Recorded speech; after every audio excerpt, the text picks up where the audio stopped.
thingamajiggy. What thingamajiggy? Right, doesn't see. Wow. It's live now. Let me pull up the comment section. It's live? Yep, we're live now, sir. Are we live? Oh, wait. Give me my pencil. Or my pen. I'm going to take notes. You're going to take notes, sir? I'm going to take notes. Notes. Oh, here it is. Pencil. Oh, pencil. Oh, this pencil. Someone ate this pencil. Are we live? Yes, here, we I'm not are. even in the chair. How usual.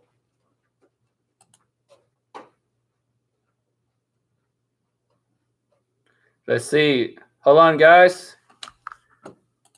1 second.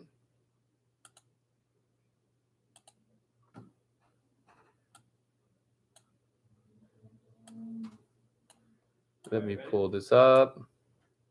Hello, hello, hello. David's going to be here very soon.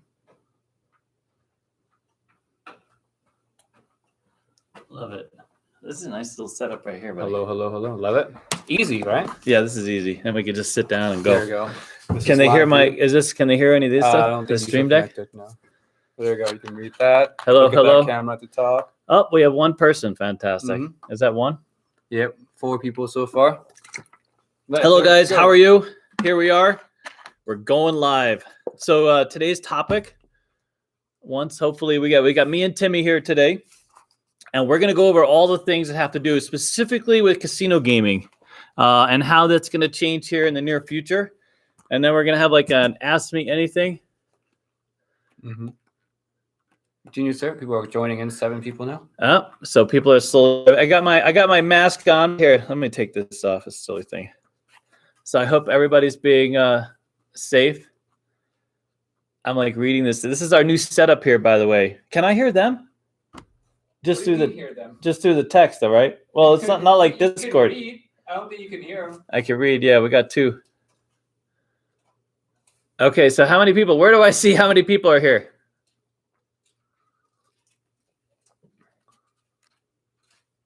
Just talk, sir. Gotta keep talking. All right, guys. So yes. You can look over here and see how many people. 6. You know? Oh, yeah, all up to 6 now. Fantastic. All right, guys, welcome. Hello, hey Robert, Mr. Barnes, how you doing? And Saba, how you doing, guys? Welcome back. This is my Wednesday David chat. Andy, how you doing, buddy? All right, so more people coming in. Daddy David. You know, it's Grandpa David now, just so you know. My son has I have a grandson, Kai, who's 6. So he's got a birthday coming up here soon, too. Hello from Vegas. Yes. Yeah, quite something, huh? So I started pretty young. I got busy. Okay. So as you guys sort of fill in, we're going to kind of like, first off, if you guys have any questions for me, fire away. I know some of you were at Blackjack last night. We had, who was our big winner? I don't know. Can't remember. No, Fitzboy, by the way, 14,000, by the way. That's the new bar. Very high bar. All right, so we also have the new Casino Quest sites up. Anybody that placed an order, those go out about every Wednesday or Friday. So if you just place something, it won't go out till Friday. All right, Timmy, stay close, buddy. Social distancing, yeah. All right, so our opportunity to social distance is sort of ended. All right, what's up, Mr. Skinner? How you doing, sir? I got your hat and your shirt. This medium doesn't work for me anymore, sadly enough. All right, anyway, so what we thought we would talk about are all the things that have to do with gaming and the changes to gaming in general. So it's interesting. When I was talking to you guys yesterday, you all live, most everybody in the country, or even in Canada, I'm sure, live somewhat near a casino. So there's a lot of different changes that are taking place depending upon where you live and what the casino is and what type of action you have at your casino. So I was curious sort of, what things you guys have heard. And I was going to volunteer sort of what the conversations that we've had with a number of casinos here in Vegas. So we know as stick one on a 12-foot table. Yeah. So I don't think longer tables are going to come back for a while. That's for sure. I think that I think a lot of casinos will look at saving money, and to do that, there might be inside stick might be a thing. Plus, it keeps the stick person, away from that side of the table. So if you're going to have some level of social distancing, it makes sense to have an inside stick, right? Yeah, that's a great one though. By the way, Texas crapshooter, good job. How many CQ checks are left? I think we're down to under 100. And of which I have a stack of 20 that I've saved for myself. And we're at that point, we're very shortly we'll discontinue that. And then these were kind of an error that we didn't put the dates on these. There was a few things that we missed out on. Hello, guys. Hi, Jasmine. Yeah, so if you're not familiar with a craps game, you have a stickman obviously on the outside of the game, where the players are. When you run the stick from a base, it's called inside stick. So one of the basemen, they'll move the stick to the closest whoever is on their side of the game. So if the a second base is if the dice the shooter's on second base, the second base person will handle the stick, and he'll pull from the long end of the table. So. We've already heard that a number of casinos won't be reopening. A lot of them, I don't think they even want to afford all the plexiglass. I don't know if you guys have seen some of the pictures. Some Indian reservations have already put up the dividers, where you just it's like going into a bank where you put your hands underneath, and then you're able to interact with the checks. But hello, Matt. Yeah, but no more 14-foot games for a while. I don't think there'll be enough business for them. I mean, you would almost think that they would add those to kind of create more social distancing, but I think they're more worried about sort of maintaining the game protection.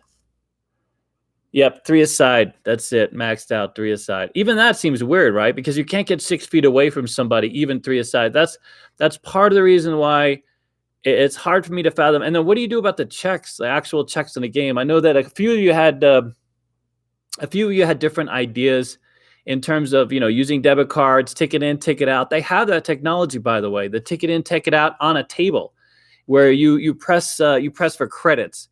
So the problem is when you press for credits, it gets a little difficult when you add all the side bets in. So to increase your hold on these games and increase the casino's favor, obviously they have a lot of side bets. So they have these tables where you actually press for credit. So you put your money in, you press for credits on the game, and then you use those credits to play. But it limits sort of, how the game, you basically have to play just basic blackjack. It doesn't allow for a lot of side betting, at least yet, in the tables that we saw. Yeah, so roulette, another game. I mean, that's the thing. So we all know that there's no 6 feet away from the next player. So even the dividers they have these plastic dividers that literally come straight out of the table. And not only do they separate you from the dealer, they also separate you from, the players beside you. So it creates at least, let's say a foot of distance, but there's this big plexiglass, layer. You actually sit into your own little enclosed area. But again, the problem is the checks. I don't understand how you get away from actually managing the checks. You can't clean the checks every day. It'd be ridiculously expensive. Well, electronics. I mean, yeah. So they've used hey man, do you think Atlantic City casinos will survive? Okay, here, let's go back a little bit. See, that's how I need your help, because the last time Alex was here, I just can't read all these fast enough. My God, good stuff. As more people come. English, my second language. English is his second language. Timmy comes with every excuse in the book. That's how slippery he is. Just you all know. Here you go. Oh, get it nice and close. Yep, nice and close, sir. Yeah, 3 aside. So they've so some of the tables. So for blackjack, they've already sort of worked out the plexiglass. I don't know what they're gonna do for dice. I don't. It's hard, even the 3 people aside, it's kind of hard to socially distance. By the way, the default table is 12 feet. So if more of these properties had 14 feet or larger tables, there used to be a really large table, Arizona Charlie's back in the day. Maybe you know, make one of those, what's it called? Those bubble craps thing, but instead of a bubble thing. Like a real dealer, but you're punching your bet on the. But anything where you're interacting with anything on the table, that's you could put up all these protections, but how do you actually interact with the checks? Okay, so let me go. So Atlantic City, I think the same thing that's going to happen to Vegas can happen to Atlantic City. they're going to have to make a decision on what casinos to open and what makes sense, like who can generate the cash flow to open. So a lot of the casinos, Wynn, as you know, came out with this whole list of things they wanted to get done. But ultimately, the governor's people talked to the casinos and they realized that there was no money to be made. There's nobody coming to Vegas. You can do all those things, and that's fantastic, and that gives you a reason to open. But you still have to make money, right? You still have to generate cash. So if you can't generate cash to to make it work, it seems silly. So he was able to actually get them off of that hard date. A lot of them wanted to open in mid-May. That's when the governor's current deadline expires. So I think they recognize. So the MGM is only coming back with 2 casinos. I mean, they're literally only opening with 2 casinos because that's all they recognize. There's not going to be enough demand. All right. Yeah, roulette's going to be tough. Everyone's going to be jumping over each other, putting last-minute bets. Yeah. So pound the don'ts. Yeah, I mean, okay, Big. They're not letting you in on the don'ts. Yeah, craps is gonna have to go. Yeah, electronic. I have a feeling that ETGs or electronic table games are gonna make a play. They're gonna make a run. So they fell out of favor for a while. Amazingly, here in Vegas, I mean, they had a role. They sort of competed with other slot machines, but in terms of an actual table game, they never took away from the table game dynamic. People were still very interested in playing the games. So, even those of you out there who love to play bubble craps, that bubble craps doesn't give you the same odds. They don't give you the same odds as a regular dice game. You don't get the same kind of level of interaction. You don't get a chance to play the same bets. We've seen some really good electronic bubble craps games, but even for us, it was difficult to sort of maintain our bets. Yeah, craps tutor, I know. Dude, I'll be honest with you, I'm not really a fan of bubble craps, especially when I learned that you can go to like different bubble craps and you can, the way that the bubble has sort of worked, it changes how the roll, anyways, okay, 2 to 8 people. Yeah, I don't see how. The problem with having so few people at a table is now you got to deal higher limits. Like, who wants to come to Vegas and be on a $25 roulette table, God forbid, or even a $25 craps table? That's how it makes sense. You can't, right now for most casinos here in Vegas, especially local casinos, you need to maximize all those chairs. You need to have, 5 or 6 spots on a table, and you need to fill those seats up because those players are only playing $5 a hand. So if you're Aria, you're Caesars, you're all these higher end properties, there's an opportunity for you, to bring in 2 or 3 people and sort of cater that crowd. That's what we think. So we think the yellow hat. Oh, thanks a lot. I couldn't find my other hat actually. So this is a one-off. This hat right here. We had our printing company did the old switcheroo on us. We ordered lots of these and this other hat the hat that Timmy has on. And when we got our order in, so we approved these. We got our order in. It was a whole different hat, and they're like, no. Anyways, that's another long story. But thank you for that, Jasmine. All right, yeah, bubble. Yeah, no bubble craps. Yeah. No bubble craps? Yep, low rolling is going to be pushed out. That's true. So here's the thing with new dealers. So I think that we have reached out to a lot of casinos now that are trying to put together a game plan, have talked to us about the school. And because they're friends of us, they're worried that we're not going to continue as a school, or we won't be able to continue as a school. Sadly, our success recently has led to not a lot of competition. There's maybe, there were 3 or 4 schools left here in town. That's going to change, obviously. There's no way forward as far as, a full-time school. Luckily for us, we're fairly well diversified. There's other opportunities for us as we re-enter the market in supporting casinos, and we have Casino Quest, the mall, that kind of thing. As far as new dealers, there's going to be... So there's a lot of dealers out of work, all looking to get back, tons of dealers. But there will still be lateral movement. Within the casino business, there's what they call a high burn rate, meaning that, the properties themselves have a tendency to sort of, cycle through dealers. Dealers also quit. So there will be a lot of lateral movement. Dealers will be looking to add new games, improve on games they know, become more competitive in their own space. If you're a new dealer, it's going to be a tougher climb. You're looking about 6 months to a year from now. If you signed up at the school when we reopened, you do like a 6-month program. But I think the whole break-in status, where you come to school and then you reliably break into a casino, that's not going to be a thing for a while. I mean, Mustache you a question. You little bastards. Hey, why the no? Yeah, dude, this is the Corona no shave. I've gotten so lazy. Because we're working. I mean, we're still working from home. So I get up, let the 7 work for you. Yeah. So when I get up, I literally have other crap to worry about than shaving. But you know what? When we're back in business and we go live, I'm gonna do a clean shave for sure. Hello from Philly. Yep. Hello, Philly. God, I used to love visiting Philly. A beautiful city, by the way. A lot of history. So I love the whole New England Independence Hall. I love all that. I used to love going up on the Freedom Trail, that kind of thing. Yep. Timmy always in sandals. Yeah. Dude, Timmy doesn't. I don't think Timmy owns a pair of socks, just so you know. I don't think he. Do you own socks, Timmy? Where are they, sir? Exactly. There's no socks. I'm gonna get on some socks. I can wear some flipping socks. Yeah, it is nice. It is hot. I have this camera thing on my car. It literally melted away today, so that wasn't like hot. All right, so here's the thing with comps. So I as far as that goes, and as far as like the offerings go, I do think that customer acquisition, that's going to be the real focus. Casinos they're not going to worry so much about feeding the bottom line as they are to building their brand and customer acquisition. I really think that the casinos that need to move forward, if you live in California or you live in any of these feeder markets, especially those that within driving distance, you're going to see a lot of ads for Vegas, or at least the properties that are going to open.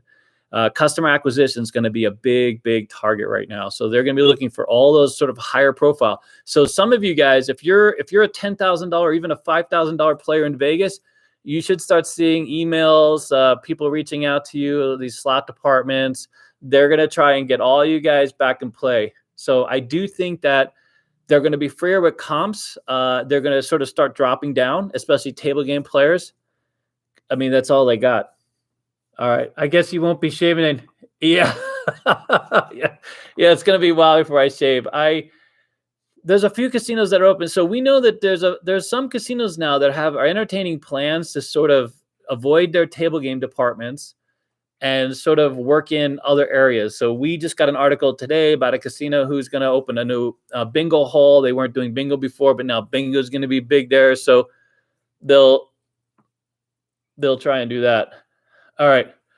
Yeah, no. Records for you. What comps RB? What do you think comps? So yeah, I do think comps will get better, at least initially. They'll lower the bar and they'll also spend a little more time, a little more money trying to reach out to you guys. I've actually gotten a ton, dude. All of a sudden I've got like Station Casinos gave me points, haven't even showed up, and they wanted to maintain my tier. So they gave me the points to sort of roll over because their tiers only last like 6 months. So they made sure to roll over, give me the points I needed to roll over my tier so I don't lose status. Same thing with the Strat. The Strat has reached out to me several times. Yeah, is Timmy, can they see? They can't see you, buddy. Timmy's eating a cold can of soup. Is it cold? Yeah. Just literally right out of the can. See, he was built for the apocalypse, dude. He's ready to go. The other day he had a frozen Hot Pocket, and I like a frozen popsicle Hot Pocket. If you can, if you think that Alaska, sir. You are from Alaska, well, there you go. Yeah. So what about frozen Hot Pocket? Pulled it out, came here, it's still frozen, and just started munching down on the Hot Pocket. Isn't that gross? That's just gross. I don't know. I can't. The yo is your bro. Okay. Yeah, I know. He's different. He's young. You know, what are you gonna do? You know what I'm saying? At least it's Corona free. All right. So what's going on? I'm curious to see like what casinos are opening up to. Are any of the casinos opening where you guys? Do they have any plans? Have they made any announcements for opening casinos in your area? See, if it would be good if this monitor was over there, so I wasn't looking that way. You know what I'm saying? That way I could be, just because I got to go through like, you know what I'm saying? I mean, don't change it now, but I'm just saying. Oh, there you go. Wow, genius. Okay, now I can't see it at all.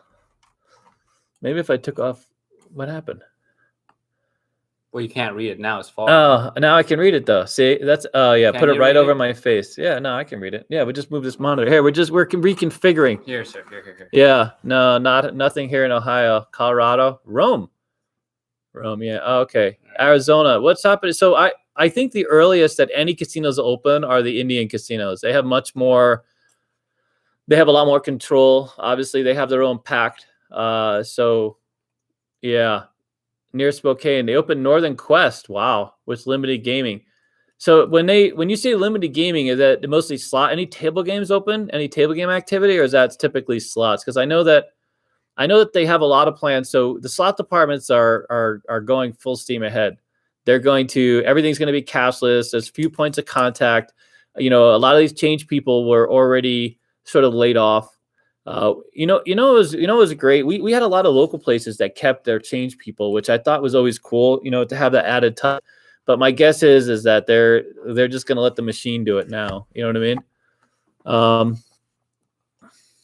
Yeah, racetrack. I can see a racetrack going. Arizona Tribal Casino is on the 15th. Interesting. So here, close to May 15th. So originally, our governor's order expires on the 15th, but we're very confident that the MGM properties, Wynn, Venetian, those will be the first to open here. And my guess is either the beginning of June or even later. Our governor's been very slow to even put out information here in Vegas, so we're not sure. We have, by the way, we're under the management of the Department of Training, and we've got no guidance whatsoever. So we've just been sort of winging it, but we don't want to, given the nature of the school, we're not wanting to put anybody at risk. So we're gonna err on the side of caution. So we're gonna slow it up. Now, Casino Quest, we're not sure how we're gonna move ahead with that actually. So the mall has a plan to reopen. So right now they're doing curbside pickup at Fashion Show, which if you guys know Fashion Show, I mean, having Gucci run out and deliver your purse is like, it's not a thing, dude. I was on the conference call where they were, sort of having the debate.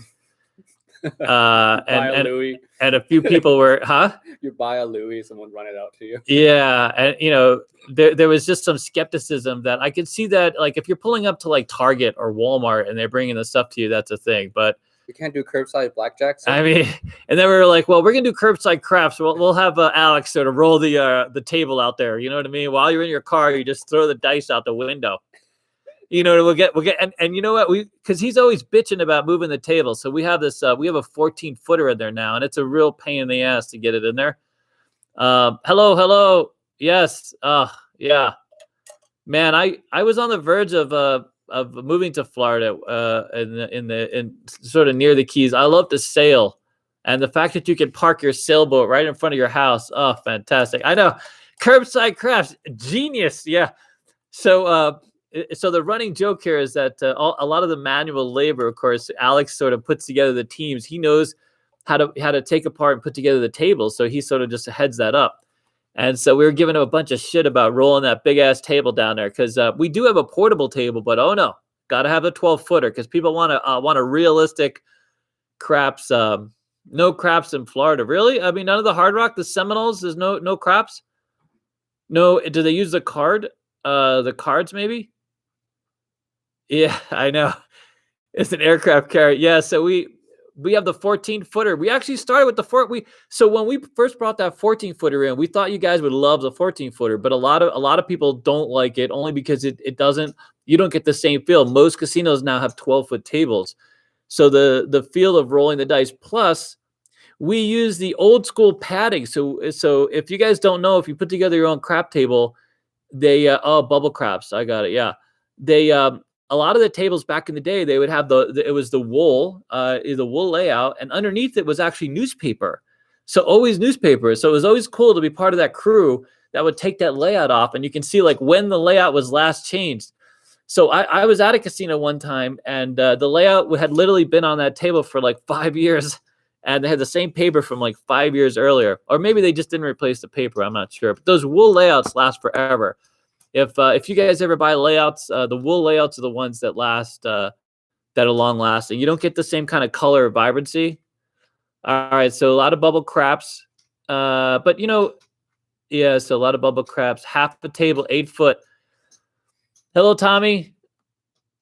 Yeah, 2 people. Northern Quest has half the tables and slots with 2 people per table. Oh, and they got slammed. See, that's where I think that we're going to make it out of this. I think there's going to be a lot of pent up demand for literally everything. I mean, this wasn't like in 2008. That was a legitimate recession. This is quite literally everything was rolling along very nicely before all this happened. So I honestly think that once we get to go, that there's going to be a lot of pent up demand. The problem is getting the planes back in the air for Vegas. Vegas, we need planes. We can't, we're not a local, we do have a local casinos, local population, but we need McCarran and all those planes to start making their way over. Elbow drops work well.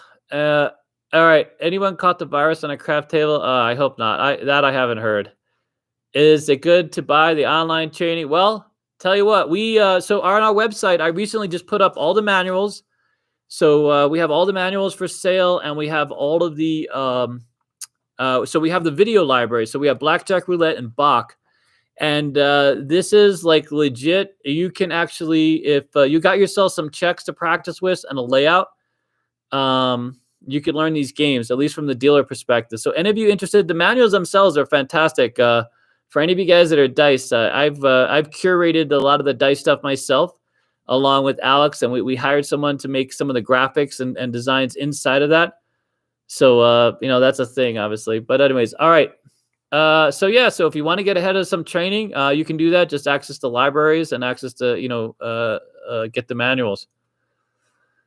You live in Arkansas. Very good. Yes. We're hoping to see a lot of you guys come June. So our first scheduled dates at Casino Quest are June. We've had quite a few people reach out to us, which is fantastic. But we're not, to be honest with you, I think July and August would be more realistic once we figure out. A shout out from Africa. Wow, really? Wow. I wonder who the furthest out from us is. Africa, very cool. Everybody just come to my garage and I'll book it. Yeah, wager. I think isn't that Craps Nation? Wager. Aren't you Craps Nation? Wager me this? No? Yeah, so the airline. So McCarran's getting slammed out here. So it's not a thing. So I mean, yeah, back in the day, the casinos actually started their own airline to bring in people, but it didn't work out well. The airline went into receivership. So I'm not even sure how they're going to address that. I really hope that's my biggest worry is that some of the recent polling that the casinos have done. So they've hired some research company to look at what the demand will be, and a lot of the issue is that people aren't going to feel comfortable flying for a while. You could always take a cruise ship to come over. No cruise ships. That'd be a tough, tight squeeze up get up to Lake Mead. Oh yeah. All right. Well, good. All right. So yeah, a few of you guys. So we I hope you guys stop by. I know a few of you stopped by Casino Quest before all this. And so when in September are you guys meeting? Oh, very good. Simon, thank you very much. Yes, we love doing them. Yes, we love that you guys have learned that. So me and Timmy are gonna film another prop. So I put up a how to do prop thing, but we're gonna from the dealer's point of view. So dealers paying props. So we're gonna put that video up on Casino Quest here soon, or maybe CFG. Week of the 21st. Oh yeah, I think that's safe. I think the end of September we're either open or we got bigger problems kind of thing. So I think September is safe. Yeah. Hey, that's a great. Hey, we can start a bus. Oh, dude, fantastic. We'll start a bus. We'll just run the bus out to LA. I bet we could fill that bus up too, by the way, just to come to Vegas. So, no, do they still have those Philadelphia? Any of you guys in Philadelphia, do they still have the buses going to Atlantic City now? I mean, can you get on a bus or are they just all done? Oh, you're a bus driver. Do you live in LA or California anywhere? Yeah. Have you thought of having table games in a bus? There you go. Just a traveling school. Genius. Love it. Yeah. Any of you guys want to set the bus up? I'm all in. We can go around tree, just road trip. That'd be kind of cool, huh? Casino Quest bus tours. You just do a kind of road trip cross country, go to all the towns. Wow, that's actually interesting idea. That's not a bad idea. Wouldn't that be cool? Do a like a road trip bus and just visit all these cities. Yeah, the boardwalk is open again, huh? All right, well, that's good. Yeah, every inning has shuttles. Yeah, I know a lot of shuttles. Yeah, I mean they have no choice, right? They need to move these people. Well, we have a few local places that run shuttles to the strip, for example, and try to pull that traffic from the strip. When will the casino give you a W-2 at the craps table? So here in Vegas, so the rule is it's over 1,200 on one bet win or a. So on a crap table, it's $3.99, right? I think it's what is it? It's over. You have to win over so much as a multiple of your bet in order to do have a W-2. So you won't see W-2s on a craps table, like maybe a fire, or if they let you bet enough on the ATS.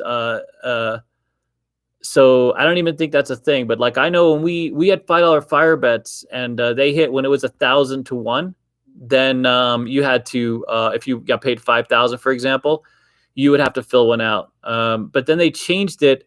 They lowered the odds. It's either $2.99 or $3.99, right? Because at 300 time or 600 time multiple, you then have to if you went up to a multiple of your bet, that's when they get to the W-2. I'm not sure what that is exactly, to be honest with you.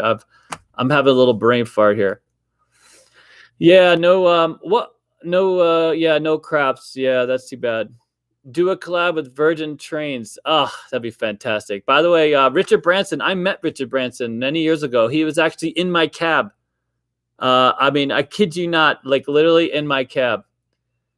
Thank you. Thank you.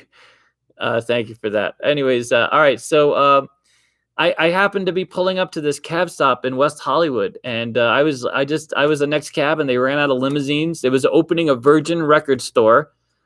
And he was very nice, by the way. He gave me a tip. I pulled into the subterranean garage. They had me wait a little bit. And I got paid $200 total for like a 15 minutes of a cab. And he asked me my name, asked me how I was doing. So I would love to run into him. So he is taking a personal stock in Virgin, the Virgin Casino that was replacing Hard Rock here. So the Hard Rock license now is completely out of Vegas. The Cells have taken over the whole license. They originally had left. I think the cafe is still in the family's ownership, but everything else now is basically for you, all of you in Florida. That's where all the Hard Rock casinos are. So now it's going to be Virgin here in Las Vegas. So eyes on the camera. I know it's hard. It's hard. I got the screen over here. It's tough for me to see. We need to move the screen over here. Someone like the last time I had Alex reading me the questions, but I got Timmy. Slippery Timmy over here and doesn't like to read. So online casinos make me nervous. I'll be honest with you. I've had a difficult time. There was, I don't know, a lot of you guys, so some of you that know the poker. So there was a poker site that took advantage of a lot of players. They had trouble getting their money back, and there was some local pros that were sued. I mean, online casinos make me a little nervous. I've seen the blackjack play out. There's no virgins in Vegas. This guy's got it all figured out. Oh, look at this one. Who is this? Can I see your eyes without glasses? I need these glasses. I can't read. I can't see. I need these glasses. So online casinos make me nervous. I can't imagine. So in order to do craps, I've seen the blackjack tables. They seem more realistic as they pull cards from the shoe, and it seems like you can watch it enough in real time as long as the camera doesn't hiccup. And I would be more confident with that. But I think that if it was a digital craps type of thing, I don't think I'd be confident in either the software or my connection. One of the problems I've had, I've actually played some I've actually played some poker, and I've lost my connection, been timed out right at the final table and been screwed. So online casinos make me nervous. I play a few of the free poker sites. Yeah, I know. I saw him. He did. By the way, he destroys everybody. I haven't managed to beat him in a while. He's getting way too good from the dealer perspective. Yeah, see, and the whole thing is like, so all these bubble craps, they don't pay well, right? So there's this convenience charge basically. So all the bets pay less, and some are worse than others. So I don't like that. I mean, craps is hard enough as it is to not be able to get all your bets in. So you don't have any interaction with the you can't slow up the roll. You're on a timer, that kind of thing. Evolution Gaming, yeah, they've had some good stuff out here too. No, I know. I think the poker is clearly has a better opportunity to be legit. There's no doubt. Obviously, because you're just playing against other people. I mean, how do you screw up the cards? Although I have heard, so there were issues on replay poker. I saw that they were debating the RNG. So like some of the software, not everybody's that confident about, but ultimately you're still playing against other people. So the software doesn't have its own stake in it. New York Lottery Casino has video craps. Wow, no long rolls, not good. Yeah. So virtual craps sell. That would be awesome. By the way, so I guess I could tell you now because like the world is literally at an end. But we actually had an idea for a interactive video wall at Casino Quest. And we were taken to this. So in Vegas, Vegas is a place to be to generate your license right through the state, your casino license. So what you do, so you get a license to operate. So for example, Sega Sami recently got their license, which owns Sega, obviously, to generate slot machines. So they're making software for slot machines. Recently, about a year ago, they got their first license, and they've been working on developing slot machine software. So thank you very much.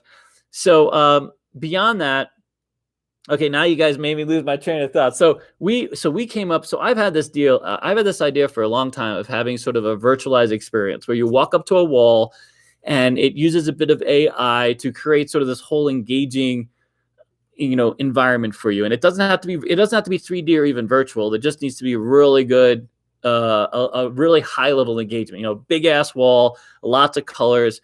And instead of having to feed it, do the ticket in, ticket out, or load it up with credits, you literally just walk up and it knows who you are. It knows what then you can just sort of press on the wall, let it play. Anyway, so we actually had one of these manufacturers who I just mentioned sit down with us and talk to us. We met with a vendor here that's working on these very same types of sort of virtualized real-time experiences, sort of to change the natures. Because so a lot goes into a slot machine. If you don't know, there's a lot of manufacturers that play a role. There's a software development. There's the cabinet maker. There's power supply. There's all these vendors, all these things that go into any one, even the jackpot meter. The jackpot meter has a redundancy meter. There's all these things that come into play. When you see a slot machine and you see it says IGT or Bally's or Galaxy, whatever it is, that slot machine actually has 10, 12 vendors that played a role in putting that slot machine on a floor, not just that one company. So what I wanted to do is sort of eliminate that cycle. Am I losing you guys? Have you following this? Jasmine says you are the hero. I know. Well, I'm somebody's hero. Is that I'll have to pay you later. Oh,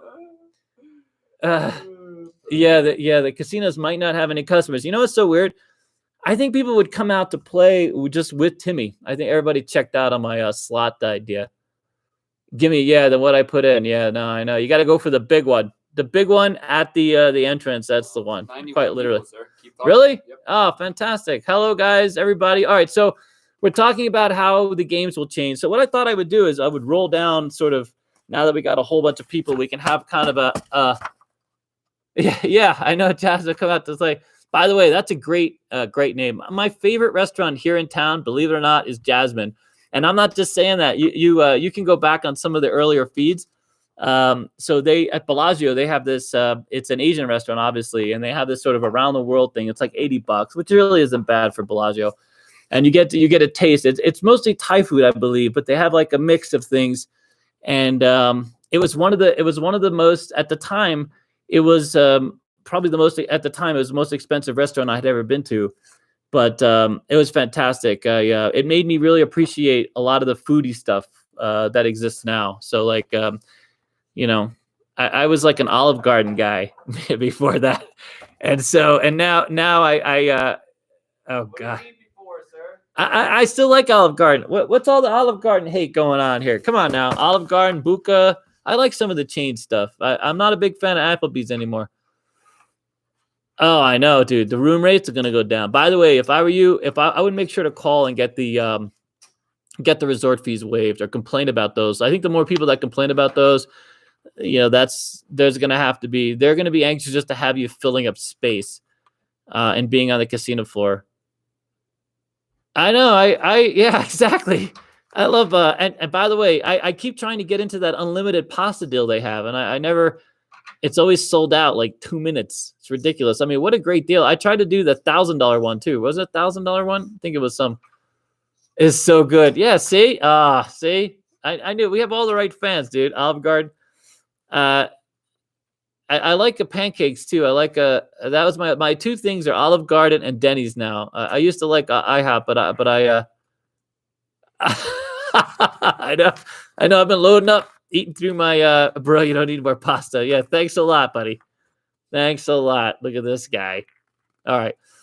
Okay. All right. So we're gonna run down these games real quick. Okay, and you guys can. Yeah, I had stuffed pasta. 10 of 10 would wreck my stomach. Yeah, that's true. Fazoli's. Oh, that's good. I know. Well, we'll go on a date. We'll do Olive Garden. All right, tour of Italy. Yeah, exactly. No, the resort fee. So yeah. So what do you guys think about? So resort fees got to go bye, right? We got to have people pushing back on the resort fee. It's ridiculous. I think that adding the resort fee was a terrible way to try to create value. So I get it that what they should do is just you have the room rate, you show up, that's the rate. And then if you want to add those amenities, just like you did before, you actually have people you don't have to provide them for free, but make them optional. You know what I'm saying? Like if you clearly people are going to show up and they want internet, so they'll pay for internet. They might even prepay for it. If you make everybody aware up front, like what they're getting into, but I always thought that was quite the scam. You advertise one rate for your room. And then when you get here to Vegas, you're hit with all these other fees and taxes and everything else. So I never liked that. And I know that even the FTC made the casinos sort of clarify up front. And a lot of booking sites got in trouble for not making people more aware of what the total cost would be. Because so imagine you book a $40 room and you have $35 in resort fees. It's like double the price of the room. Yeah, total scam. I totally agree. And then when they added parking, I mean, that was the beauty of Vegas is all these little frills, all these little fees. You go to other cities and have to pay like through the nose, a nickel a dime you everywhere you went. At least in Vegas, the expectation was the parking was free. You could still find some cheap eats, this type of thing. And then everybody, like, it went to everybody's brain.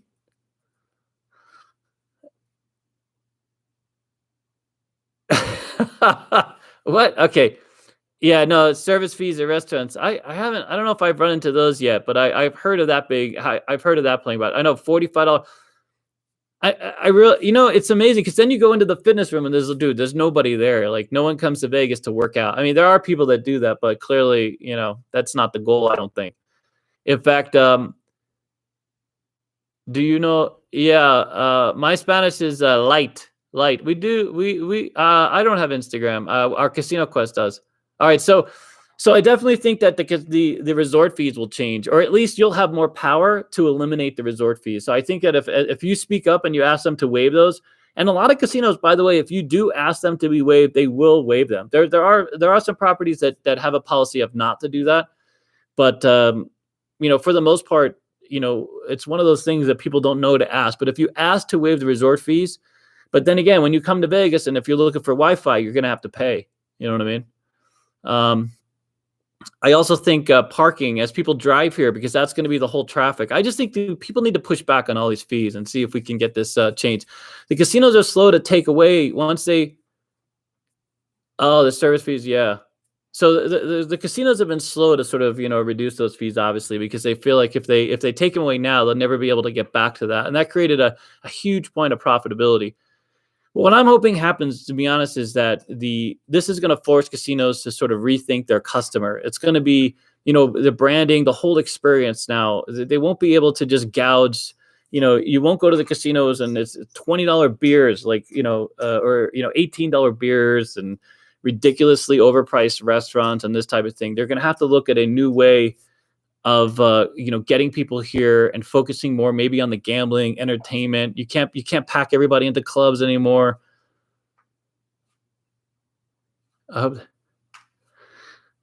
really think they have to, right? I mean, and I think that if you're as far as the gambler stuff goes, I think that if they're at any level of play, you're going to start seeing a lot of communication from the casinos. They're going to be vying. They're going to be working through all their contact lists, trying to lure people here who have any level of play that they think they can get some value, because that's where they're going to earn their money. I mean, you can't even, they expect half of the restaurants to sit idle. You're not going to be able to bring people in for clubs. There's not a lot of clubbing. Hakkasan, we had a whole bunch of people that work for Hakkasan. It was really unfortunate. A good friend of Alex's actually was there. And dude, I mean, the clubs are gone for at least for the foreseeable future. So what's left? What's left is literally slot machines and table games. So that's why I truly believe customer acquisition, branding, that's going to be the focus. Yeah. So Caesars just dropped their tiers. I believe it. Like I said earlier, I've gotten some emails recently about. So I do quite a bit of Keno. I gamble, a lot of play, believe it or not, and I've had a few casinos. Boyd reached out to me, gave me points to keep my tier. Station Casinos gave me points to keep my tier. They've also made announcements on some new amenities associated with that tier. So they're sort of laying the groundwork for me to want to play. But they're without a doubt, they're going to be they're fighting over players now. Yep, the entertainment aspect is going to be done. So how do you get there? Do you focus all your energy on high value players, or do you try to lure everybody in and build up your audience in advance of the end of this? What I mean, 6 months, a year from now. I think that's going to be the goal. The goal is there's not enough high value people that are going to make that step, especially with local properties or properties that really don't warrant that kind of play. I mean, if you're an Aria, fine. If you're a Caesar's Palace, fine. But if you're a, Flamingo, let's say, or a Harrah's, how do you can't go after high value player. You have to go after customer acquisition and branding. You got to build your base so that ultimately, give everyone a reason to come, cheap rooms, cheap food, lots of personality. And then when this is all over, you've now built up your base. That's kind of our goal, to be honest with you. So everything we're doing now, we have a mix. We do ask for some fees, like the things that we work on, like our books and some of our tutorials and stuff. But everything else we do for free, because we're more worried about what we want to do is service you guys. You know what I'm saying? We want you guys to remember us, and when this is all over, we have a way forward with the school and with Casino Quest. Okay, Jasmine, just put a hole in it for a second, please, for the love of God. And we like to be serviced. That's Timmy's all about customer service, aren't you, buddy? Sure. Okay. All right. 100 times craps. I know. Yeah. 100 times that. Or how about a bird game? Who wants to see a bird game back in Vegas? Of course, I'd be the only dealer left. No, there's a few dealers that could probably still deal it. I'm the only one who's actually dealt it. I got to do a bird game for you guys live. So what we got to do? A bird. Is you giving me the bird, or you want a bird game? Hey, Slippery Timmy slipped away. I would love to deal out a bird game so you guys can see what it looks like. It's pretty insane, by the way. Can you imagine? So the threshold is one stack, or even just a buy-in for $2 or $1, right? So the first bird game I started wasn't a total. By bird game, by the way, I mean 25-cent table. It was so by the time I started dealing the game, the limits were 50 cents. So you had to bet 50 cents moving bets. So 50 cents on the line, 50-cent come bets, these kinds of things, 50-cent odds. And you had to bet 6 bits or 75 cents. So 2 bits and a quarter for some reason. I think it was back to the mining days, but it was 6 bits a number. So that was 75 cents a number. So you could go 375 or 450. Okay, so we're might have to can you come help me with this, dude? With what? Yeah, I need your help, buddy. Get your slippery ass over here. I was in the business, and you. Well, there you go. What business, buddy? What business? We got a lot of business going on over here. Was it actual coins? Oh no, thank you, Jesus. No coins. We're gonna have to look. Here. Hey. So no quarters. So there was still a dime Silverado back in the day. And they used to actually deal actual dimes, like quite literally. They used to call them spitting dimes. And so they put the rolls of dimes, and then they would go around and they would spit the dimes out off their hands. So they would have the rolls, and they would literally create piles by where you would pay bets. And then it was all self-service. So when I was dealing on a bird game, there's no quarters. Everything was quarter checks, like what you would get. Like if you get a $5 blackjack and they pay the $7.50. It wasn't 50-cent pieces, actually quarters, because you had a stack of quarters, but you dealt in checks. There were some places that would color you up with actual quarters. But yeah, no, dude, making money in a bird game is not a thing. So well, I started at the Golden Gate. My toke envelope was something, I would say it averaged around $15, $20 a day, something like this. It kind of varied, but I think the most I ever made at the Golden Gate was probably $40. By the way, so the Golden Gate has evolved. So for any of you who have been in Vegas here recently, they've really done a lot with that little space. Yeah, that's fantastic. They've won some like architecture awards. I mean, it's amazing how far that casino has come. When I started with it, that was still like, it looked like it was straight out of the 1950s. The carpet was crap. I mean, most of the players, it was a $200 table, 50-cent minimum table, and you'd have people buying it for $2, $3. And the table is always busy, obviously, because you could buy it for $2 on that table and get a beer and a smoke. And they would give out these single cigarettes. Oh, and a 10-cent wheel. Yeah. A lot of 10. You don't see. Is there any 10-cent wheels like anywhere in the world? I don't think so, right? And there's no bird games left. There. Yeah. $5. I was at the Gold Coast, and that was my first dollar table I ever got to deal on. And their high limit game there was $5, literally $5 table. And that place, yeah, a lot more fun. We put a lot of the deals. So they started hiring, focusing really on personality, and that place is all about sort of having a good time. Yeah, I've been back quite a few times. Quite a few dealers from here ended up working at the Golden Gate, and they make more money than what I made. Obviously, my money was in the 90s, of course. Oh my God, that's terrible. Oh yeah, not even gonna read that. You guys can read that. Anyways, I think it was a bird game to be practicing my role. You know what's amazing is they used to have a shill on those games. Those bird games would always have a shill. So they'd hire, do you guys know what a shill is? So a shill is someone who plays for the casino, and they'll show up at a table and pretend that they're a regular player, but they're actually paid by the casino to play the game. You don't see shills very often. I think they'll have shills on poker games to generate interest and to show that there's a player there. Especially some of the lower end tables like 1-2 games, but you won't. Downtown Vegas especially used to have these shills that would, they would get all boisterous and excited, even though they were the only person at the table, with the hopes of like drawing people in and starting the action. And it was interesting. So the rules about shills at the time and how they got paid sort of varied depending on the casino, but many of them would get like $50. They would get a guaranteed $50, something like this, and they would get another $50 to use on the game, and whatever they won, they got to keep. But they were limited in the types of bets they could make, so they couldn't put a jugular.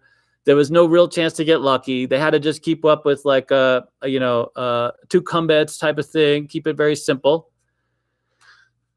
But yeah, so I worked at the Rio from 96 to the November of 98. So I was hired in 1996, I believe, and then almost November of 98 is when I left. So I was in an accident. I was run over by a cab, quite literally. I was on my way to the gym, and I got run over. And so, yeah. Anyways, yeah. No, they paid. No worries. But love working at the Rio. Did you work at the Rio? Anybody else at the Rio? Yeah. I used to live on Paradise, right by Convention Center. So I literally got run over by a cab in the biggest crosswalk on the planet, like the biggest crosswalk that's always managed by cops. And it was in November. There was a big ass convention. There were cops. So I had like literally like 200 eyewitnesses. So the way that story goes is I get run over, go over the hood of this cab, and of course I was so pissed.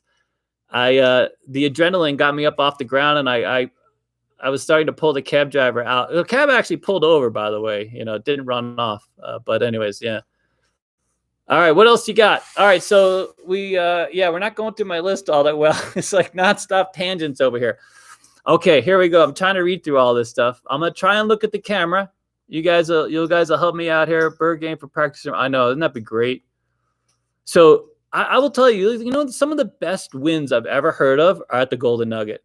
So do you guys, I don't know if I've ever shared with you the story. There was a guy that played back when Steve Wynn managed the Golden Nugget. There was a guy that played, and Steve Wynn was all about presence. He always wanted to have people dress up to go to the casino. He was all about the old school. And so, there was this guy that come in. It was sort of a bum. He buys in for like $40-$50, and he went on this amazing heater for literally. Anyways, he ends up like $1 million, and but the guy looks like a complete bum, and he's sort of ruining the vibe on the casino floor. So the story goes, and I've had this. Someone is actually a few people over the years have vouched for this. This isn't firsthand, by the way. So a few people. Yeah, early in the day. So a few people came off and commented. So anyway, so this guy was ruining the vibe. So Steven comes and talks to this guy and says, "Listen, why don't you take a break? Let me get you cleaned up." And literally got this guy off the table in the middle of him on this massive heater, up like $1 million. That might be a little exaggerated, but it was a lot. It was a ton of money. Steve Wynn took the guy to get a haircut and a new suit and the whole thing and brought him back to the game. And the guy just continued to win, just pounded it out and took up a room. They got him a room and he stayed. And I believe that the story goes, he lost most of it back. So that didn't work out. That's kind of how it went for everybody back in the day, right? We had a guy, I was telling everybody yesterday, we had a guy at the Golden Gate. So most people buy in for $5. You got a stack of quarters. And oh, my parents, yeah, dude, they're 80. By the way, they're 80 years old. Yeah, a great weekend. My mother, that was the first time ever her playing blackjack. I wasn't even sure how that would work out. I love my mother to death. Hi, Mom. But yeah, she has no clue. She doesn't even care to, and she drives Mike insane. Just so you know, so that's a thing. So it's all good. I don't really know tiles. We'd have to get some. I love Pai Gow, by the way, but tiles is not something I know. Miss Foxwoods. Yeah, I know Foxwoods. Wow, dude. Foxwoods stats. I remember when they opened. Wow, they did great, dude. Still massive property. You still go to Foxwoods, huh? What kind of action do they have? Do they have $5? Like what are the table minimums at Foxwoods? We have a few people. All right. I know. By the way, we do have somebody to make a tiles video. Do you guys play tiles? I mean, there's really not a lot of casinos that play tiles out here. It's mostly reserved for high limit. Caesars will pull it out a table if you request it. I think Aria, there's a few places that have it here in town, but it's not all that popular. We know of a casino manager that keeps wanting to bring it back. He actually dealt tiles back in the day, but the locals aren't that familiar with the game, and it's a bit intimidating, to be honest. I mean, it doesn't look hard. When you look at the table and you see dominoes on the table, it doesn't look all that hard. But once you step up and they start explaining to it, most people check out right away. Yeah. Yeah, so I've never played tiles myself, to be honest with you. I know there's a lot of depth to it. You know what I mean? So they use dominoes. They use dominoes tiles. I really don't know much about the game. I'll be honest with you. I've watched it played at Caesar's Palace, and that's it. Most people check out. I've even watched people come up to the game, and they're not really one to teach you. The casino that's not a game the casino really wants you to learn. They just cater to if you're a high value player. So I saw a guy one time ask for a table at $1,000 minimum, and they wouldn't open it at the time. They waited for another player to come up who started at the table at $5,000. So that was a thing back in the day. Caesars has like the VIP area. They would open tables for you and bring out dealers depending upon what level of action you were willing to play. So I had a friend of mine that would play $1,500 a hand at Pai Gow. And during the week on a day shift, they would open a Pai Gow table for him to play. But sometimes on the weekends, they would ask him to, play more, basically, to have his own table. I mean, I'm sure it's not as hard as craps. It's just one of those things. It's a nuanced game. You know what I'm saying? Like there's sort of a style to it, which intimidates the casinos a little bit. You know what I mean? Like I'm sure they have a hard and fast rule like Pai Gow, like actual Pai Gow poker on how to set their hands. But I know there's some real depth to that. Yeah, I know. So that's the thing. Like most people just get checked out. It's sort of an older school game. Pai Gow tiles, you get 4 tiles, take me beat the dealer, pay commission. But there's a lot of subtle strategy to that game though, right? In Pai Gow tiles. Yeah. Yeah, well, I mean, the only other game that's even remotely as difficult as craps from a dealer perspective is SR, single zero roulette, which we had here at the school, by the way. We were the only school in Vegas. We were the only school, I think, like ever anywhere teaching SR other than Europe. I'm sure that Europe probably has a lot of schools, but anywhere close to us.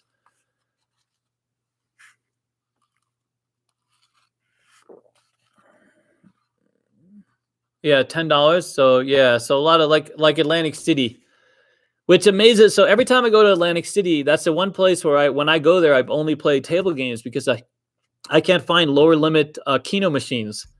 I don't understand. There's no nickel games in Atlantic City. It's all quarters. Do they have nickels? By the way, I have heard of 2-Up. Do you know that they had that game here? Man, Main Street Station first opened. The guy that opened it brought that game up. They have a big high chair, right? It plays out on this big floor, and they have like a ref sitting in a high chair, right, Austin? I've seen that. It was so popular. They have it's like 2 people, right? It's they would have 2 people playing it, and it took place. They have a high chair. It took place on the ground, and it would always attract this huge crowd. Yeah, I missed that game. That was when Main Street first opened its doors out here. They had that game. Actually, the table. Sorry, late to the chat. Do I think comps will come back? Oh, for sure, dude. They're gonna change that whole relationship. They won't have as much to comp, believe it or not. But my guess is you'll see the cafes. And so a lot of the bigger properties that relied on unique relationships with these restaurants, where the restaurants were sort of either in partnership with the casino or owned by themselves and just paid rent. A lot of those restaurants, sadly, will probably not come back for a while until demand. They might leave their space and just leave it there. But I think that the restaurants that will return are the restaurants that are that are owned and operated by the casino, so that they can mitigate all the controls they need over that space. I honestly think it's pretty sad because we became quite the foodie destination, but it's going to be really hard to. I mean, first of all, how many people are paying $100 a plate, and how do you get enough people in there? Yeah, I've never been to the UK, sadly. I have yet to. So after the military, I became less fond of planes, to be honest with you. Although I love castles, I'm a huge fan of medieval history. I would love to go to visit. I originally planned for. I want to take that cruise that goes along. That starts somewhere up in the northern part of the UK and then goes around to like the Norwegian, visits all those old castles and things like this. I would love that. So, how many will be working at craps table? Tough, dude. I really think 2 or 3 max on each side. I think the dealers, they're going to go inside, meaning they're going to go inside stick. They're going to be dealing on the inside of the table. I don't think you'll see a lot of stickmen. I also don't think you'll see a boxman on the game. I also believe that table limits will probably be raised. You won't see a lot of local crap tables or a lot of low limit crap tables, unless for those casinos that are working on brand and customer acquisition, they may fit that need. But interestingly is I think as reserved as some of these casinos are in terms of what their expectations are, I actually believe there's going to be a lot of pent up demand. I think that's playing out in other parts of the country right now where things are opening, like the beaches, this type of thing, and everybody is just so tired of sitting home. And they're like, screw it. Even if I get sick, it's kind of worth it because I'm about to, like, quite literally, I mean, how depressed can you be? Yeah, a lot of people want to get out. I know that's a fact because I think the more that we stay inside, the more pent up that is. That's why I really do believe that once there's even a glimmer of hope with a treatment, everyone's just gonna. I think retail will be back. I think the food. I think we were in a good place before all this happened. So I'm very optimistic that there's a light at the end of the tunnel. A little stir crazy, yeah. I'm very optimistic there's a light at the end of the tunnel. We just need some better news, and we need to manage this better. Those are the things that I'm worried about. That all this information, all this disinformation, misinformation, it's hard to know like what the hell is going on at any given day or what we should do. And I wish the information was a little more clear and the guidance was a little clearer. And I think at some point people are just going to be like, screw it. I'm just going to take, yeah. No, I do believe it. I think there's going to be at some casinos, especially imagine. So right now we've only heard of about 8 casinos that on the strip that are going to open as early as June. I mean, even feeding traffic just from California or driving distance, that's still a lot of people. And I really think people are going to get in their cars and want a road trip the minute they can get out. For those of you who, who still have work or work from home or got some stimulus money, I know. So oh wait, hold on, because I get outside. A lot of the little casino would be nice. Yeah. Yeah, then blow the gains on Vegas. Yeah, when we come out the other end. Okay. I think found money is fear. They won't push. Yeah, so the information sucks. Even in this country, there's so many slants on everything. Just just give us the facts so we can deal with it ourselves. You know what I mean? Let's empower everybody. It's like everybody is like trying to put some kind of spin or, trying to explain things. Just don't explain it. Just tell us what the hell is going on so we can deal with it ourselves. All right. But that's all I'll say to that. I don't want to, I know there's a lot of people on different sides of this. I'm staying at home, believe it or not. And by the way, when you see me and Timmy here and Alex, this is our own circle. So we've agreed we make no other contacts with anyone else outside of our group. That's it. So we've been keeping to that pretty closely. And so, we've sort of fit the guidelines there as much as we can. I mean, we still have a life. Drive to Reno for the content. Yeah, so we were about to do strip tours. It was going to be my crazy self and Alex talking about the, because we have a lot of, so there's a lot of channels that don't really know much about. They've just sort of started, talking about these things and they read the headlines, this type of thing. But we have ongoing relationships. So we were going to try and, give you guys tours. We had been working with the casinos to give you tours and go through and talk to the casino managers and give you perspective, about a lot of the sort of the deeper parts of it, how they work out comps and the, some of the new things that they're integrating. We were going to talk about the best table that they were trying to play out, a little more of the sort of the deeper gaming stuff. And then of course, all this happened. I'm a low roller. Oh yeah. By the way, if you get a suite at Aria, they should pick you up at the airport. So that used to be their thing. If you got an Aria suite, you got free pickup at the airport. They were one of the few casinos left that were still doing that. The Sky Suites, or is that MGM? MGM. So here, sorry if I'm not looking at the camera, but I gotta read. I gotta read too. I would love to do craps. So I have my Dice Master course, which started getting popular. I would love to do that on like a crap. Imagine that, like a craps cruise. I dealt on a cruise ship some years ago. And maybe, all of you guys, a lot of you interested, we could do like a Slippery Timmy thing, me. I think we're going to need to build a bigger community, though, to make that worthwhile. I'm not sure how we could afford that. All right, so gas. Oh, dude, gas is really cheap. If it wasn't for the taxes, I think gas would be free. I think they can negative $5 a gallon. It makes no sense.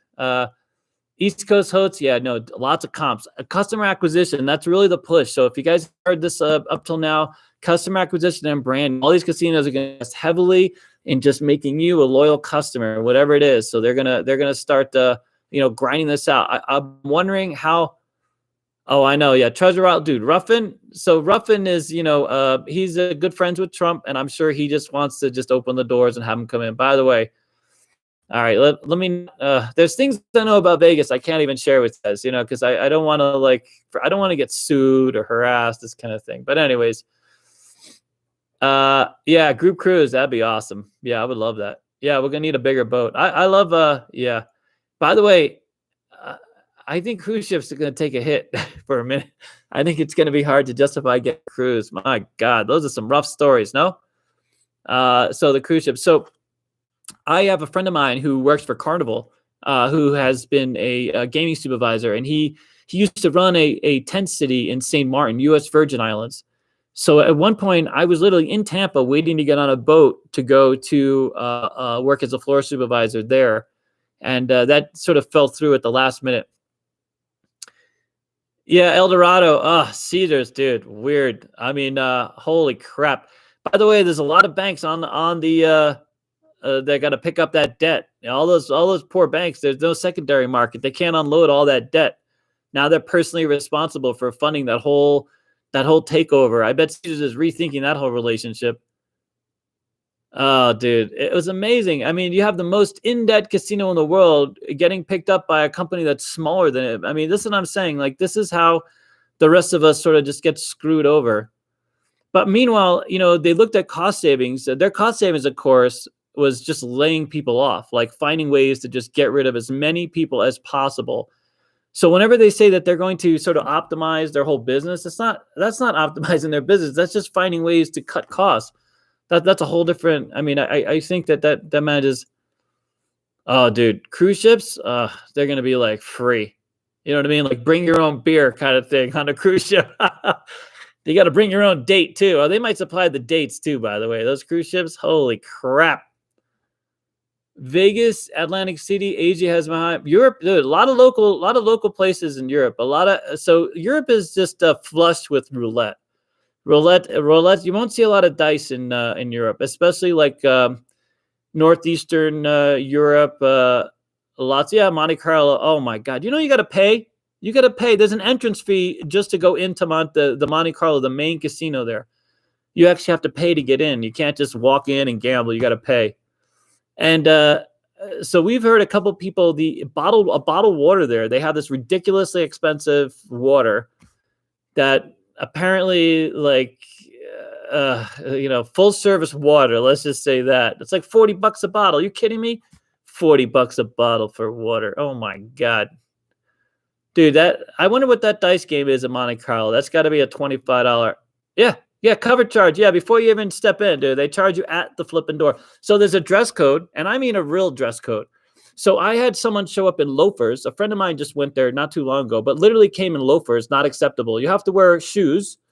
You got to come dressed in a suit or something like this. And I think he said it was over $100 to get in there. And then Timmy's buddy was reporting that the bottled water that they have, and by the way, this bottled water, oh my God, $80. I better have a full-on erection for 4 hours. Can I say that on this channel? $80 water. That's like, These Viagra laces. That's like, dude, $80 a bottle for water. Oh my God. Yeah, you can't do James Bond. Yes, you come packing. I mean, really packing. That casino.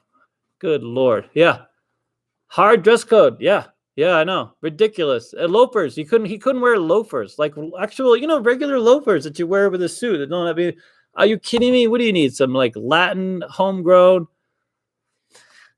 Is there anywhere in Europe with dice? No. I've actually heard of one casino in a European country. I think Dean was telling me where they have a craps table. And it's like full contact craps, by the way. That would scare the crap out of me. You know what I mean? It's probably on the border of like Ukraine and Russia. So in the middle of you, like, punishing some poor rebel, you walk over to the dice pit. Yeah, that can't be good. Poor girl. Yeah, Viagra water, is that a thing? I mean, that's got to be a thing because $80 a bottle, that thing better be just jacked up. I better either be tripping or literally just tripping. Are you kidding me? Why does their culture, it's the weirdest thing. It's also SR. So one of the reasons why we've been incorporating Vegas has a lot of SR games is you high value Europeans play, and they just insist on SR. Doesn't have craps yet. And you know what? They just started adding craps tables to Macau that have been very popular, by the way. I was approached by one of the casinos while we were at one of the gaming convention. And they were asking us, they don't have a lot of skilled crap dealers. That's the problem. So they're having to learn on the floor. And can you imagine, like in Macau, you have ridiculous, a lot of money in play. People have to come to those tables and just pound it out, dude. I can only imagine. Like, give me 32 across and, Can you imagine? All right, what else is on your list? Okay, I don't know my list, someone else's list. Okay, Victoria and the Hippodrome. Oh, yeah. So some casinos in the UK have craps, right? So by the way, how strict are what kind of odds do they play out on the UK craps tables? Single zero. Oh, of course. Yeah, for sure. Yeah. But the casinos, so the one casino that actually there were plans, I think, so the Cromwell had SR on the floor, but it's a $25 roulette table, single zero roulette. And there was a few other casinos. So now casinos in Vegas had triple zeros. Can you imagine triple zeros? We had 2 casinos asked us to include that as a course, triple zero. Yeah, his luck is tangible. That's why Bach is big. Yeah, you have luck, you will win. Yeah. Dude, it always amazes me how many people follow or, create some kind of like do we have any Bach other than Martingale? What's our Bach strategy videos? That's it. There's not really. Yeah, there's no other Bach strategy. It's either Martingale or die. Okay, that's all you got. Bach. It's either you just sit there. I sit at a Bach table. I get very gassy. Strategy you can play on Blackjack and play on Bach. Yeah. You just flip a coin. Yeah, my strategy is flip a coin and call it a day. On and off, because if they're rookie crap deals, that's true. Yeah, a lot of money will get lost in Macau. It has to be a thing. So I was approached by, well, let's just say the biggest player out there. But anyway, so one of the supervisors come to the convention and saw me dealing. I dealt for Abbiati. So Abbiati hired me to present one of they had this amazing table, by the way, this beautiful like mahogany cherry wood game. And they hired me to sort of represent it and deal the game. And I had a guy come up and talk to me about their dealers in Macau. And so so I know that there was interest, at least demand. He was telling me that the table is always packed. Fibonacci, yeah, flip a coin. I mean, seriously, Bach. I don't get Bach. I'll be honest with you. I don't understand why it's casinos that have literally more Bach than anything else combined. And oh, really? The count system, yeah. And so the new thing they were testing out at the Palms, which, by the way, the Palms went from being like the crown jewel to dead. The crown jewel of station casinos. They were investing so much money. And now, like, we're going to give that away to somebody. Like, good Lord, man. Yeah, the streaks. So that's what I hear. That's what I hear a lot. That's why they use those little sheets to track. I had a chance to deal Bach years ago, and there's just no way. I saw the player just, like, berating the dealer and putting their hands on them and be getting all agitated. I was out. Zero-less roulette has never existed. Yeah, I don't know about a zero-less roulette. So the one other thing we're going to add is crapless craps, just to show you guys. I don't know if we may play it here. We do have a layout. The Strat donated a sort of portable layout that goes on top of the game, so we can actually play out some crapless craps for you guys if you guys are interested in that. I've never dealt it, to be honest with you. I have played it. So crapless craps used to be restricted to Vegas Club or Bob Stupak's casinos. You know what's amazing is I got my start. I'm gonna, when I get off of this stream later, I'm gonna update my story. So my story in gaming is pretty. It's kind of the zigzag, I got my start at Glitter Gulch. So Glitter Gulch back in the day, I was downloading some old signs to put up as graphics, and that was owned by Bob Stupak. He was the one who started the Glitter Gulch experience. And it was great. You went in there and there were all these girls, and you put your money in the slot machine, and they would try to keep you there playing, and they would pay you. That was back when they actually paid you in physical silver. So they would pay you personally, and you would cash out of the system. They would give you your money, and that's the money I used to start my dealing career. I walked down the street after having won at the Glitter Gulch, and that's what got me started in gaming. But anyways, my first experience with crapless craps was at Little Caesars, not the pizza place. So there used to be a little casino, a strip casino on the south end of the strip. When I say strip, it was in like this little strip mall, and it was a true bird game, by the way. So even though I was on a 50-cent game, The Golden Gate, in 1991, 92 or whatever, when it was still around, it had a 25-cent table, and that table was crapless craps. So it was owned by Bob Stupak, and the story goes that he placed a bet with a Gone property, and instead of Gone paying the bet, which was apparently like $1 million bet, they gave Stupak this casino, this Little Caesars. So he, of course, converted it.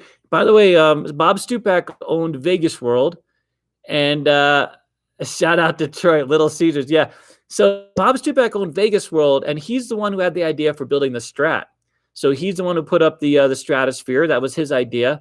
And he was always known as kind of a gimmick guy. If you walk through Vegas World back in the day, he had all these gimmicks, people running around, all these coupons, all these ways to try to entice you to play or to stay playing. And that was his game. His game was literally crapless craps. So they were both at both of his properties. Yeah, yeah, Vegas. Oh, Little Caesars was rough, dude. Yep. No, I believe that 100%. So like, so back then there was also the Klondike Inn, which was that same part of the strip, and I would say that Little Caesars, yeah, that was the end of the road. So like, if you were literally leaving Las Vegas, like that whole thing, like that's where you ended up. That was terrible. That place was just gross. There used to be. Do you guys remember the Gold Spike? Is anybody over 30, 40, 50? Any 50s? There was the Gold Spike downtown that's been since converted. So we had this rich guy come into town, and he owns what's the name of that place? His name is Tony Asai or something like this. Uh, I'll tell you about the 345 here in a second. But anyway, so this guy converted the Gold Spike. So the Gold Spike used to be a dive casino. I had a friend of mine that hit a Royal Flush there for $4. Royal Flush, video poker machine, not a double bonus, but a regular video poker machine, hit a Royal Flush for $4. I kid you not. Top pay. In fact, the bonus for hitting the $4 Royal Flush was you got a room and like a dinner there at their cafe, which, by the way, that was a crapshoot in itself because you might not make it out alive. You don't know if that was a positive thing or a negative thing. But he literally called us, and he called us, and we came down there, and he hit that $4 Royal. Yep, he sure did. It's a friend of mine who's since passed away. His name is Tom. But anyways, so the Gold Spike was known as literally like, there wasn't a, but Little Caesars, dude. Yeah. I think peeing on the floor, that's nothing, man. I think much worse stuff went on at Little Caesars. But by the way, so 345, so 345 was meant to sort of simplify the game.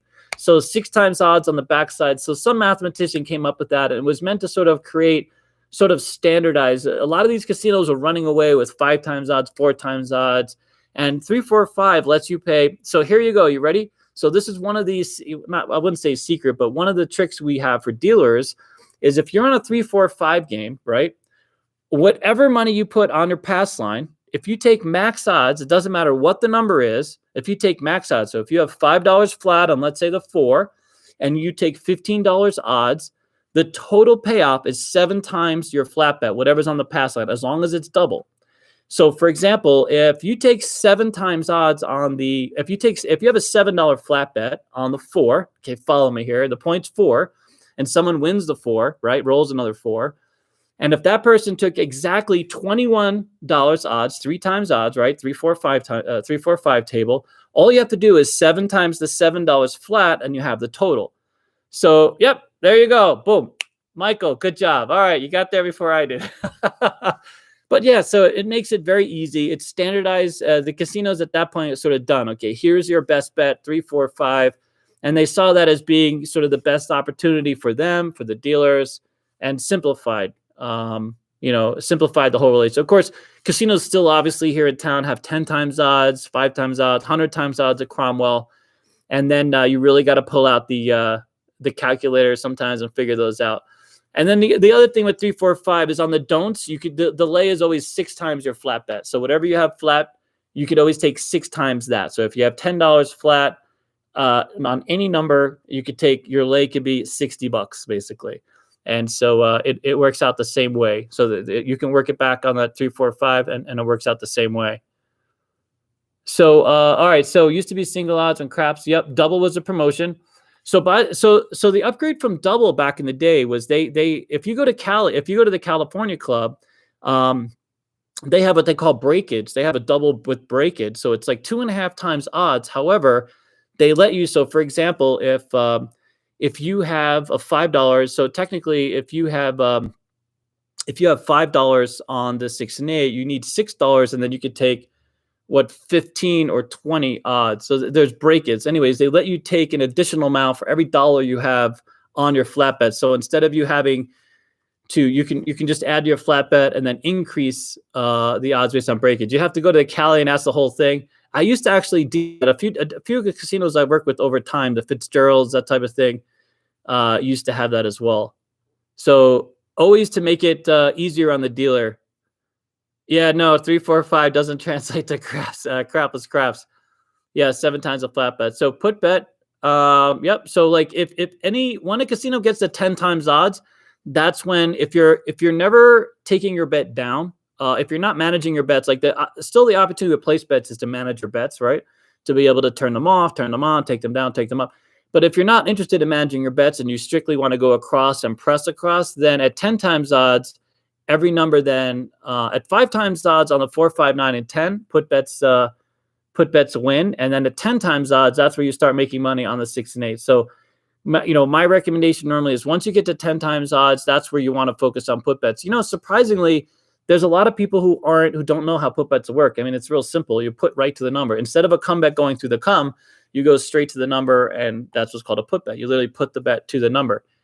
But I've heard of casinos not honoring put bets. It makes no sense. You would think that, my funny sidekick. Oh, that's not me. Oh my God. No, Alex is off today. I got Slippery Timmy here, but he's trying to take a rest from a rest. He's taking a rest from like crushing all of the blackjack players yesterday. So it's very, very exhausting. Yeah, some dealers don't know it's legal. Yeah, it turns in casinos. That's it. So if you have a boxman who's quite literally, he has no clue. I'm amazed. So I've been to casinos. I was at a casino with a $5,000 limit. And on the 6 and 8, they will only let you go $5,000 as a place bet. They will not let you take $6,000, or even if because that's the limit. That's all we can do. Oh, Alex fan, there you go, buddy. Well, he's at home, working on all his fart noises. No, he's taking a break, man. Yep, we do one one thing for me a day. Yeah, he's tied up squirting fragrances. Yeah, he's getting ready. By the way, he's got a huge fragrance channel. It's called Imagine Scent that he has. So does it make any sense? Yeah. So I mean, on the 6 and 8, you never need to buy the numbers. It doesn't make sense until you get into like ridiculous sums. But there are a lot of casinos now, 4, 5, 9, and 10. I mean, the 5 and 9, they're offering buys. I've even heard of some casinos giving out free buys on the 4 and 10. Yeah. Take the vig on the win only. Yep. If it's on the win, that's right. If you have to pre-buy, maybe not so much. Making weird noises. Oh yeah, he's got. Listen, hey, do these noises work? No. Do these noises work? I don't know. Try to press. Here, ready? Oh, they work. Oh, really? Can they hear that? Can you guys hear that? Those are all his noises. He got a ton of them, dude. By the way, there you go. Oh, no. Anyways, that's it. Reaction, sad, happy. Oh, here's all the sounds. Wow, look at them all. Here we go. Genius. There you go. Liking it? No, I don't know if they can hear that. Oh, you guys can hear that? There you go. Yeah, he's got tons of them, dude. Dude, he literally has here.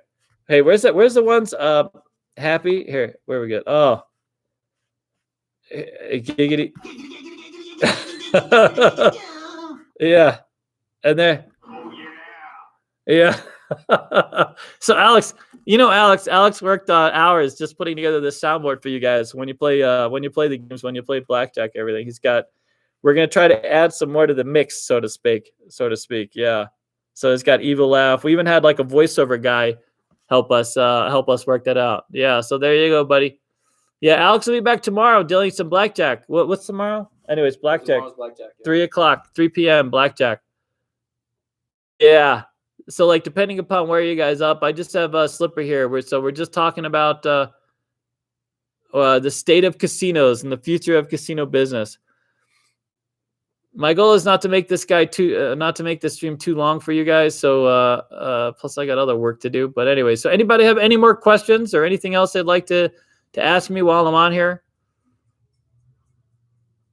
Dude, $11 fares, dude. I'm surprised they're charging you at that point. Like, why charge? Why not just like get people up in the air and just give them a seat? You know, if you're brave enough to get on an airline, like really, they're making $11. I mean, it makes no. Well, I guess anything is something, right?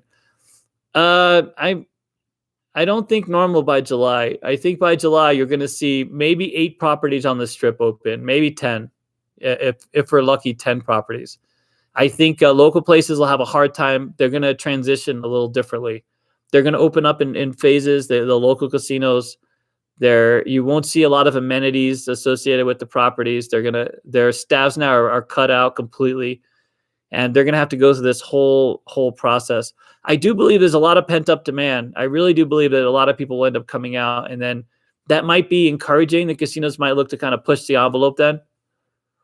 So there are some regular hotels, I believe, that are open in town. I have a father-in-law that came in and stayed at a hotel here, but I'm not sure anything else. I really think that I think August, September is much more realistic to have as much back to normal as possible. You still won't get to see, a lot of the. I know. I think the Golden Nugget has a way back because they cater to a whole another level. Of all the properties downtown, I think one of the first places that'll come back will be the Nugget. I think they're very well positioned. They made all the right investments as well, and they've always focused on their client base. That's one of the things, dude. One of the jobs here, if you get a chance to work at the Nugget, I've only ever heard positive things of people working at the Nugget. All the dealers have always loved working there. It's one of those places where you'll find a lot of dealers that have been there for literally ever. They love that place. We're doing good. Thank you very much. How many? I got way too many. Yeah, way too many. Good hanging out. A lot more free rooms, dude. I know. I think you just give them all out. Let people come and experience Vegas again. Go back to classic Vegas. Free food, free rooms. Come play. Have a good time.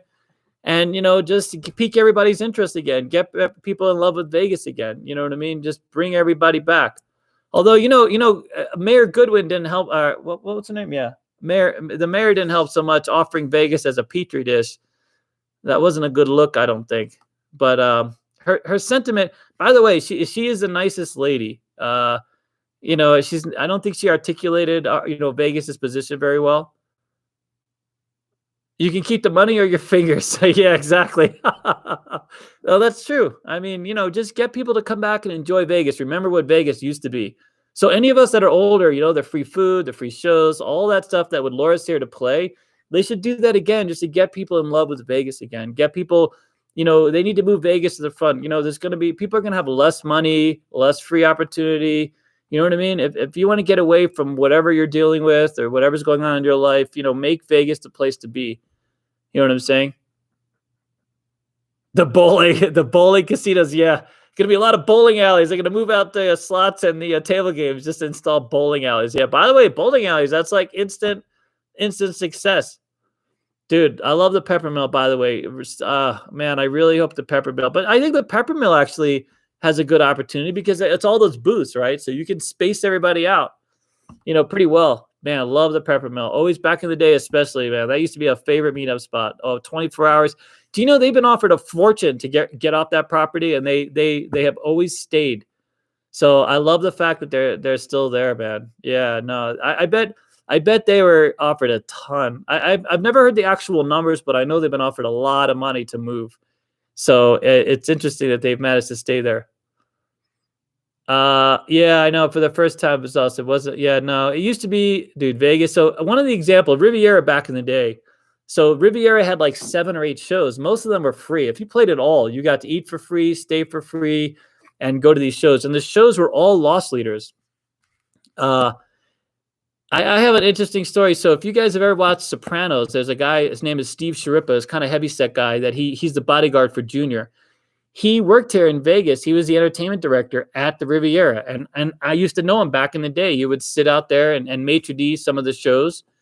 And then he got this part in Sopranos. Of course, now he's become this literally big movie star. Well, I wouldn't say big movie star, but, had that whole Italian vibe thing going on. But yeah, he worked at the Riv. I used to see him back in the 90s. He would be right there. He'd have me on the list. I used to play at the Riv. I had some friends that worked there. Oh, the Reno. Okay. Bowling tournaments. Yeah, bowling's got to be big. Official state sport of Ohio. Really? Yeah.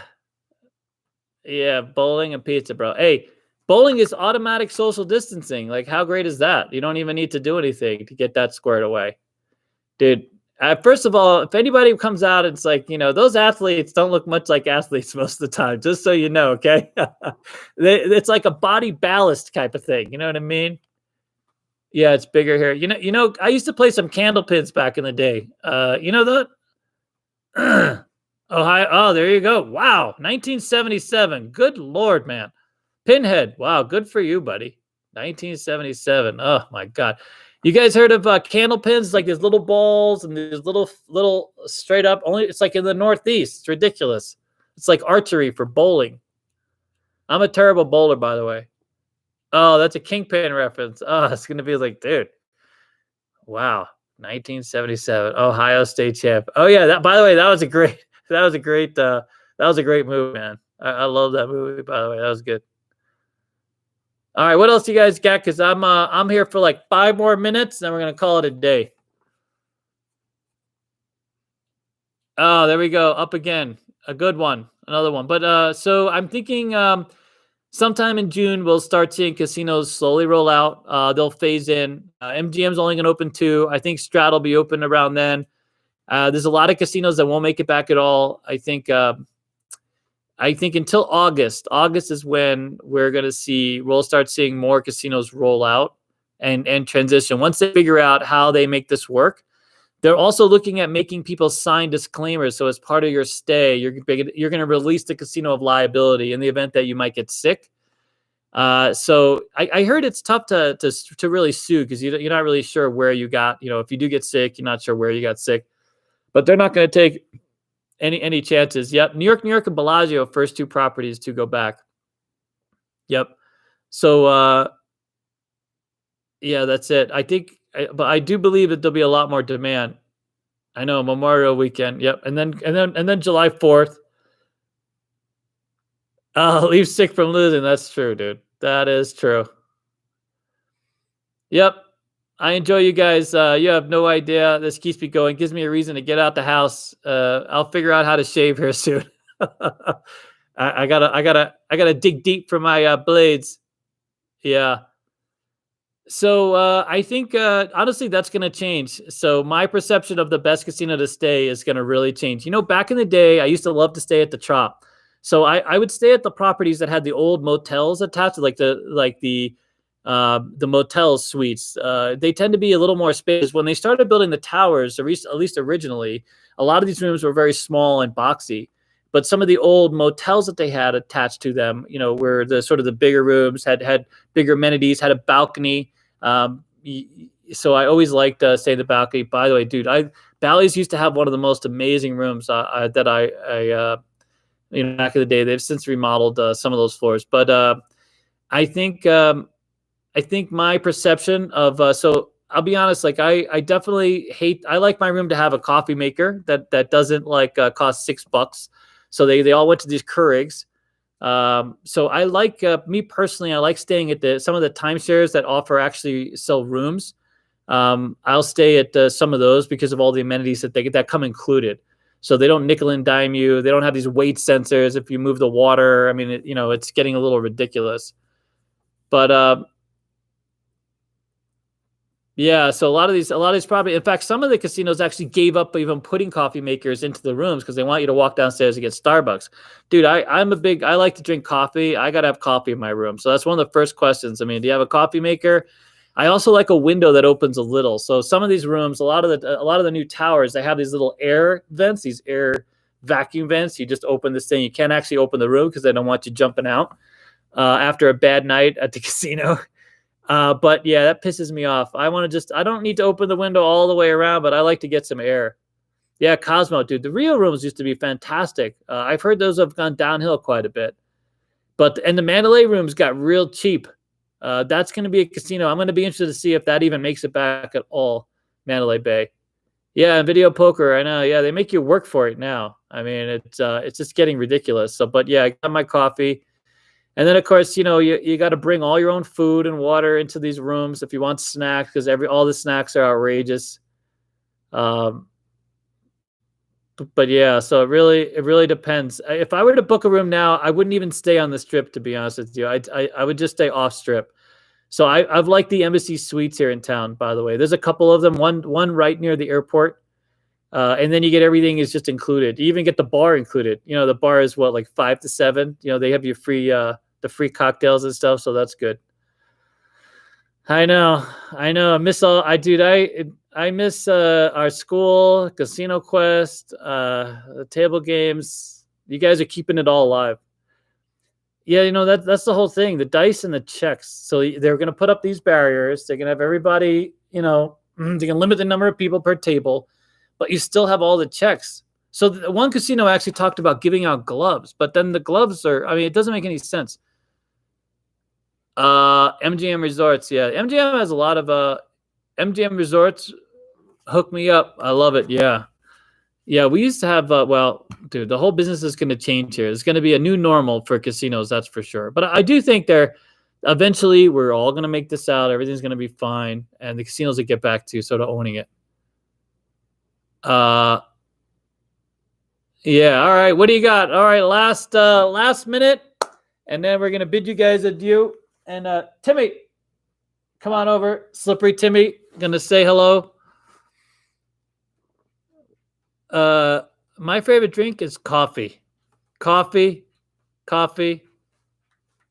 My casino. All right, guys. All right, take care, guys. Enjoy. Have a great night. Mm-hmm.